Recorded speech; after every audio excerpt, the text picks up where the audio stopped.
Hello guys, rapid horror channel पे आप सभी का स्वागत है। आज आप देखोगे स्क्रीम का सीक्वल जो आया था 1997 में। ये इस फ्रैंचाइज की दूसरी मूवी है और ये भी वेस क्रेवन ने डायरेक्ट किया है। उसके साथ साथ इसे भी केविन विलियमसन ने लिखा है। यहाँ पर आप देखोगे घोस्टफेस, पिछले पार्ट के कैरेक्टर्स और घोस्टफेस की हाइप। अब किसी टॉयलेट में घोस्टफेस का कपड़ा बिना पहनकर घुसे। जल्दी से स्टोरी शुरू करते हैं।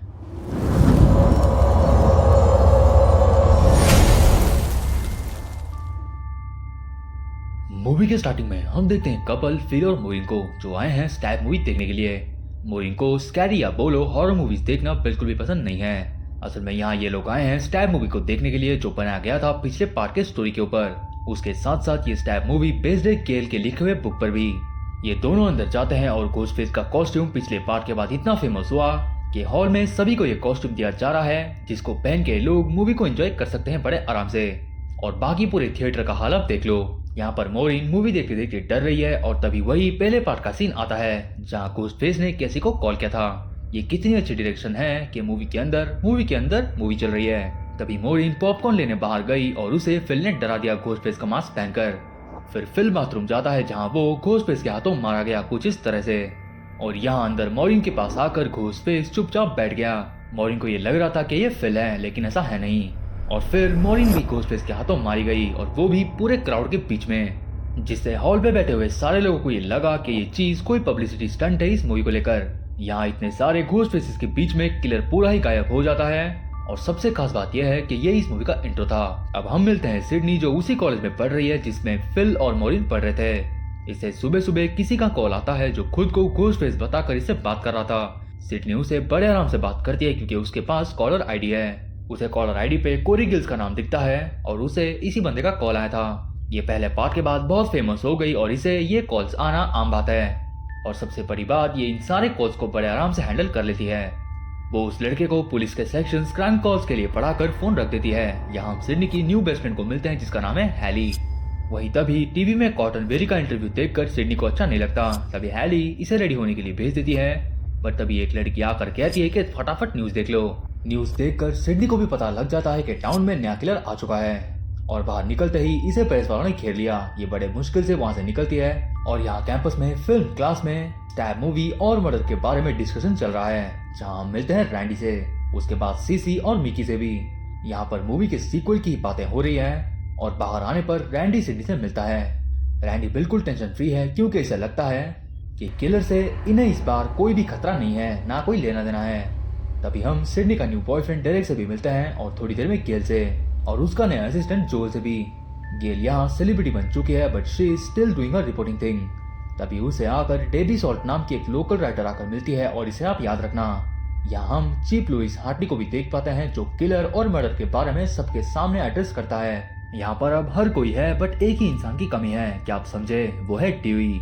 ड्यूई को यहाँ देखकर सिडनी बहुत खुश होती है और वो उससे मिलने भी जाती है। दोनों थोड़ा बातचीत कर रहे थे कि गेल इनको मिलने आती है कॉटन वेरी के साथ और वो भी इंटरव्यू करने। बट क्या इस बार सिडनी गेल की इस हरकत के लिए छोड़ेगी? बिल्कुल भी नहीं। सिडनी फिर एक लाफा जड़ दिया गेल के मुंह पर। गेल से डीवी भी मिलता है बट डीवी अभी हैंडीकैप चल रहा है पिछले पार्ट के चोट की वजह से। डीवी और गेल यहाँ पर लड़ जाते हैं और गेल भी सॉरी कहती है और डीवी भी। रात में कैंपस के अंदर हॉस्टल में हम फाई गामा अल्फा में सिडनी और हॉली को देखते हैं जो पार्टी में आ गए हैं। और यहाँ ओमेगा बेटा जेटा मतलब दूसरे हॉस्टल में सीसी को कॉल आता है घोस्टफेस का जो इससे कहता है कि do you want to die tonight.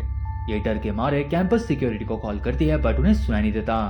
तभी ड्वेनी वहां आती है और तभी घोस्टफेस का कॉल भी आता है और इनके पीछे घोस्टफेस। ड्वेनी वहां से चली गई और घोस्टफेस ने इसे मार मार के घर के ऊपर से फेंक कर नीचे गिरा दिया और जान से मार दिया। सीसी यहाँ पर मर गई लेकिन यहाँ मैं आपको बता दूं एक छोटी सी डिटेल जो मैंने नोटिस किया था। यहाँ पर जब घोस्टफेस सीसी को नीचे फेंकता है तब वो गुर्राता है। मेरे बोलने का मतलब यह है कि घोस्टफेस जब भी खून करता है तभी वो एकदम साइकोटिक साइलेंस वे में ब्रूटली वो अपने विक्टिम को मार देता है। इस गुर्राने वाले आवाज से क्या ये साफ है कि घोस्टफेस की शक्ल में एक लड़का खून कर रहा है? आप आगे देखते रहो। खैर पार्टी में सबको पता लग जाता है कि कोई तो मर गया है क्योंकि वहां पर पुलिस के वैन्स और सारे स्टूडेंट्स आ गए हैं। गेल भी वहां पहुंच जाती है और सिडनी के अंदर जाने पर अंदर फोन बजता है और ये कॉल है घोस्टफेस का। और तभी एक सेकंड में ही कॉल पर रहते हुए वो इसके ऊपर हमला कर देता है। सिडनी जैसे तैसे अपनी जान बचाती है और वो फिर डेरेक के ऊपर हमला करके वहां से भाग जाता है। अभी मैं आपसे एक सवाल करता हूँ कि आपको अभी किस पर शक हो रहा है, क्या सिडनी घोस्टफेस है या डेरेक? आप कमेंट करके बता देना। खैर ये सब हॉस्पिटल जाते हैं जहाँ सिडनी मिकी से बात करती है और नेक्स्ट डे पुलिस स्टेशन में लुइस हार्टली मारे गए विक्टिम्स के नाम लिखता है ब्लैक बोर्ड पर और उससे ये चीज पता लगता है कि किलर पिछले पार्ट में जो मारे गए थे उन्हीं नामों को फॉलो करके स्टूडेंट्स को मार रहा है। पहले ये मोरिन जो पहले मारी गई और मोरिन था सिडनी के मॉम का नाम। फिर फिल स्टीवेंस जो अभी मारा गया जो पिछले पार्ट में था स्टीवन ओर्थ कैसी का बॉयफ्रेंड। और लास्ट में सीसी जिसका नाम है कैसी कूपर मतलब पिछले पार्ट की कैसी जो सबसे पहले मारी गई थी। इतना लीड मिल गया तो अब आगे कौन मारा जाएगा उस चीज का इन्हें पता लगाना है। गेल के बाहर आने पर उसे डैबी सॉल्ट और बाकी रिपोर्टर घेर देते हैं बट गेल वहां से बातें सुनाकर चली गई। यहाँ सॉल्ट कहती है कि किलर वुड्सबोरो टाउन से ही हो सकता है।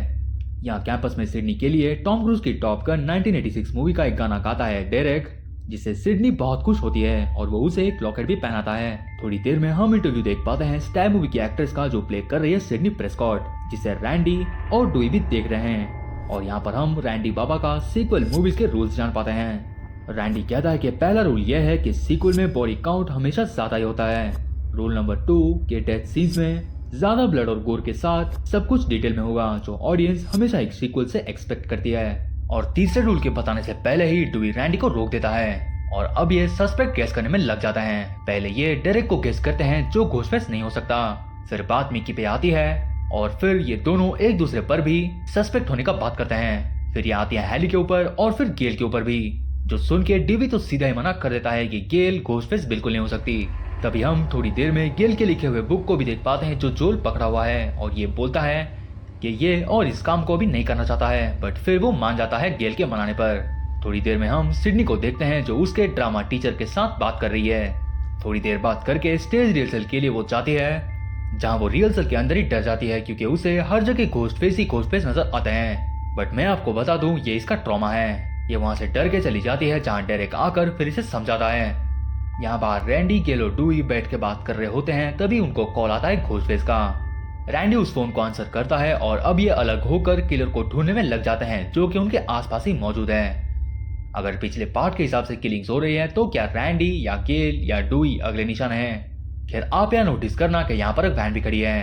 अब गेल और डुई वहाँ पे सभी को चेक करने लग जाते हैं बट किलर है वैन के ही अंदर जो रैंडी को अंदर खींचकर उसको जान से मार देता है। और रैंडी यहाँ मारा गया। ये बहुत बुरा हुआ रैंडी के साथ बट हमारे साथ भी। और जब आप ये मूवी भी देख रहे होगे तो आपको ये चीज हजम नहीं होगी कि इतना टैलेंटेड बंदा यहाँ पर मारा भी गया। खैर गेल और डुई भी ये देखकर बहुत बुरा फील करते हैं जहाँ कैंपस में सिडनी को मिलने आता है कॉटन बेरी जो सिडनी से ये चाहता है कि सिडनी पब्लिकली ये बता दे कि कॉटन बहुत ज्यादा इनोसेंट है और साफ सुथरा सफेद भी। वो सिडनी से जबरदस्ती कर रहा था और उसे वहीं मौजूद दो पुलिस वालों ने पकड़ लिया और उसे ले गए स्टेशन पूछताछ करने के लिए। सिडनी भी रैंडी के बारे में जानकर बहुत ज्यादा रोती है बट क्या आपको लग रहा है कि कॉटन बेरी किलर है? कॉटन वही चीज पुलिस को समझाता है कि वो किलर नहीं है क्योंकि उसके खिलाफ कोई एविडेंस है भी नहीं। वो पुलिस को अच्छे से समझाता है और इसकी वजह से पुलिस को इसको छोड़ना पड़ा। डुई अब सिडनी को एक सेफ जगह लेके जाने की बात बोलता है और हम जान पाते हैं कि कैंपस के अंदर शाम को पूरा लॉकडाउन लग जाएगा। बाहर गेल भी सॉल्ट के परेशान करने पर उसको सुना देती है और जोल भी यहाँ पर फाइनली काम छोड़कर वहां से चला गया। डुई अब गेल से बात करता है और इन्हें एक फुटेज भी मिलता है जिसे जोल ने शूट किया था। अब इस टेप से ये किलर के बारे में पता लगाएंगे इसलिए सीधा कैंपस के अंदर पहुंच गए और टेप देखना चालू कर दिए। बट यहाँ इनका ही रोमांस चालू हो जाता है बट तभी दूसरा टेप चलता है इनके सामने जिसे किसी ने अलग ही शूट किया है। पहले उस टेप में शूट हुआ है सीसी फिर रैंडी और फिर ये क्योंकि ये शूट किया है घोस्टफेस ने जो कि यही है। घोस्टफेस आकर गेल के पीछे से उसके ऊपर हमला कर देता है और उसके पीछे वो पड़ जाता है। गेल अपनी जान बचाकर वहां से भागती है बड़े मुश्किल से बट डुई को किलर बुरी तरह से इंजर्ड कर देता है गेल के सामने ही।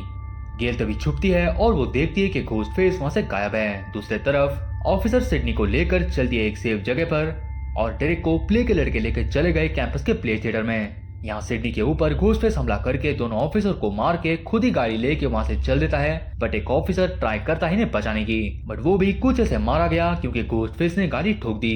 एक बड़ा सा रॉड ऑफिसर के सर से आर पार हो जाता है और अब हैली और सिडनी ये चीज देखकर खुद को संभाल कर बड़े मुश्किल से गाड़ी से बाहर निकलने की कोशिश करते हैं। बट यहाँ पर सिडनी और इसे यहाँ से भाग जाना चाहिए था बट सिडनी को घोस्टफेस का चेहरा देखने की चुल मचती है क्योंकि घोस्टफेस गाड़ी ठुकने के बाद बेहोश हो गया था।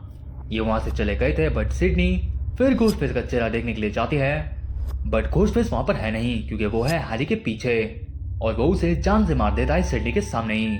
यहाँ पर कैंपस में गेल के सामने कॉटन वेरी आता है जिसके हाथ में खून लगा है। इतना देखकर गेल सीधे कैंपस के बाहर भागती है और पुलिस को बुलाने के बाद बोलती है अपने ऑपरेटर से और बोलती है कि कॉटन वेरी किलर है। बट यहाँ पर सोचने वाली बात यह है कि गेल से पहले यहाँ पर मिस सॉल्ट क्या कर रही थी, क्योंकि पूरे कैंपस में तो लॉकडाउन लगा हुआ है। क्या सिडनी अब भाग आती है प्ले थिएटर में जहाँ उसे डेरेक बंधा हुआ मिल गया। वो इसे निकालने की कोशिश करती है बट उससे बड़ी बात घोस्ट फेस यहीं पर है, जो है डेरेक का बेस्ट फ्रेंड मिकी। क्यों होश उड़ गया ना। यह अभी डेरेक पे इल्जाम लगाता है कि डेरेक दूसरा घोस्ट फेस है। बट क्या यह सच बोल रहा है? जी बिल्कुल भी नहीं, क्योंकि तभी मिकी डेरेक को शूट करके सिटी के सामने ही उसे जान से मार देता है। मिकी अब मूवीज को ब्लेम करता है उसके साथ साथ ट्रायल्स के ऊपर और मेनली सिनेमा वायलेंस का इफेक्ट जो सोसाइटी के ऊपर पड़ रहा है उसको भी। ये यहाँ पर खुद को सिडनी के सामने इनोसेंट विक्टिम बताता है। तभी सिडनी मौका पाकर इसे धोती है बट तभी मिकी दूसरे घोस्ट फेस को इंट्रोड्यूस करवाता है। तभी आती है गेल। जी नहीं, उसके पीछे डैबी सॉल्ट जो है दूसरा घोस्ट फेस और जो है बिली लूमिस की मॉम। क्यों फिर से होश उड़ गया ना, जिसे एक सेकंड में सिडनी तो पहचान लेती है मिसेस लूमिस कहकर। और ये सीन बिल्कुल फर्स्ट पार्ट जैसा है। लाइक अभी भी सिडनी और गेल है और उनके सामने तो किलर। ये दोनों इंटरनेट में मिले थे साइको वेबसाइट में जब मिकी के पैसे के वांदे हो गए थे और उसे एक टीचर की जरूरत थी। मिसेस लूमिस को पुलिस के चक्कर में नहीं पड़ना था, तभी मिसेस लूमिस ने सीधे मिकी को शूटी कर दी और तभी मिकी से एक गोली लग गई गेल को। क्या इससे आप कुछ समझ पाए? क्योंकि मिसेस लूमिस यहाँ पर मिकी को फ्रेम कर देगी। ये यहाँ पर आई है बिली का बदला लेने के लिए सिडनी से, जो पिछले पार्ट में मारा गया था। अब ये सिडनी को अपनी मास्टर प्लान बताती है, जो ये है कि सिडनी ने पुलिस वाले का गन ले लिया था और उसने मिकी को मार दिया और फिर मिकी ने इसे, क्योंकि डैबी सॉल्ट नाम की कोई औरत यहाँ पर एग्जिस्ट ही नहीं करती है और यहाँ पर सिडनी फंस के भी मर जाएगी और मर के भी फंस जाएगी। ये इसका प्लान है। यहाँ मिसेस लूमिस अपनी मदरहुड को शो करती है बट तभी सिडनी इसे डिस्ट्रैक्ट करके वहां से भागती है और थिएटर के कंट्रोल रूम में जाकर वो एक्स की मदद से पूरे थिएटर को तोड़ देती है, मतलब पूरे थिएटर के सिस्टम को। बट फिर भी मिसेस लूमिस अभी तक जिंदा है और वो इसे मारने के लिए आती है। बट सरप्राइज सरप्राइज, वहां पर कहीं से आ गया कॉटन वेरी। मगर मिसेस लूमिस यहाँ पर कॉटन वेरी का ब्रेन वॉश करने की कोशिश करती है, ये कहकर के बेवजह ही सिडनी ने कॉटन वेरी को 2 साल जेल में भेज दिया था। बट यहाँ पर ट्विस्ट यह है कि कॉटन के पास इंटरव्यू का ऑफर है सिडनी के लिए और सिडनी कुछ सेकंड सोचकर इसको ओके कर देती है। तो कॉटन ने सीधे ठोक दिया मिसेस लूमिस को। कॉटन कहता है कि वो कभी भी सिडनी को हर्ट करने के बारे में ना सोचेगा, ना वो हर्ट कभी सिडनी को कर सकता है। गेल को ये लोग अभी ऊपर उठाते हैं और गेल एक गन सिडनी से ले लेती है। अब बस एक ही कमी बाकी है, जो यह है कि किलर अपना आखिरी कमबैक जरूर करता है। इसीलिए मिकी अभी उठ के आता है, जिसे देख के सिडनी और गेल ने मिकी पे गोलियां भर दी। मिकी भी यहाँ पर मुक्त हो गया और लास्ट गोली सिडनी के गन से खाकर मिसेस लूमिस भी मर गई। बाहर पुलिस, एम्बुलेंस सब कुछ आ गए और जोल भी अभी गेल के साथ काम करने के लिए रेडी हो गया और डूई को भी बचा लिया गया। सारा क्रेडिट सिडनी ने कॉटन वेरी को दे दिया, जो असली हीरो है। इसका भी सपना पूरा हो गया और गिल्ट भी। सिडनी के साथ यहाँ फाइनली ये मूवी एंड हो गई। अब बात करते हैं मूवी के बारे में। ये सीक्वल और एक मास्टरपीस थी फ्रॉम वेस क्रेवन। वेस क्रेवन ने जो रिवोल्यूशन लाया हॉरर जेनरा में स्क्रीम के बाद, उसकी इंपॉर्टेंस और इनपुट आपको इस सीक्वल में देखने को मिलती है। स्क्रीम में आपको बस किलर को ही पकड़ना था, बट यहाँ पर हर कैरेक्टर के ऊपर ही किलर होने का शक हो रहा था। हर प्लॉट ट्विस्ट, सरप्राइज, टर्न्स और खास करके एटमॉस्फेयर जो एंड तक बना रहता है, वही चीज को मूवी पूरी मेंटेन करके चलती है आखिरी सीन तक। स्क्रीम 2 में आपको थोड़ी सी कॉमेडी भी देखने को मिलती है, बट उसके साथ साथ ये भी मैसेज है कि वायलेंस मूवी से जन्म नहीं लेती, लेकिन वो जन्म लेती है उन्हीं लोगों में जो खुद को छानबीन से बचा कर रखने के लिए अपने आर्ट का इस्तेमाल करते हैं, जो किया था मिसेस लूमिस ने। जब मिसेस लूमिस को हमें पहले दिखाया गया तो उसको कोई भी पहचान नहीं पाया था। रैंडी के सीक्वल मूवीज के रूल्स के हिसाब से सब कुछ ज्यादा होना चाहिए था और इसमें वही था। ज्यादा डेथ, ज्यादा गोर, ज्यादा ब्लड बैथ से लेके अनएक्सपेक्टेड गेस्ट तक, जो निकला मिकी और मिसेस लूमिस। इस मूवी को भी लिखा है केविन विलियमसन ने और ये कितनी इनक्रेडिबल राइटिंग है आप ये जानते हो। ये मूवी स्क्रीम के 1 साल बाद ही आ गया था और ये भी आपकी मस्ट वॉच जरूर होनी चाहिए। अगर आपने इसे अभी तक नहीं देखा है तो आप इसे जरूर देखना। कह रहे थे मेरे रिव्यू स्क्रीम मूवी के सीक्वल को लेकर। आई होप आपको वीडियो पसंद आया होगा। वीडियो पसंद आए तो एक लाइक जरूर कर देना और कमेंट करके अपने थॉट्स भी बताना। चैनल पे आप नए हो तो डू सब्सक्राइब और बेल नोटिफिकेशन में घोस्ट फेस का मास्क फेंक कर देना रेड से ग्रे। मैं आपसे मिलता हूँ अगली वीडियो में। Till then bye bye.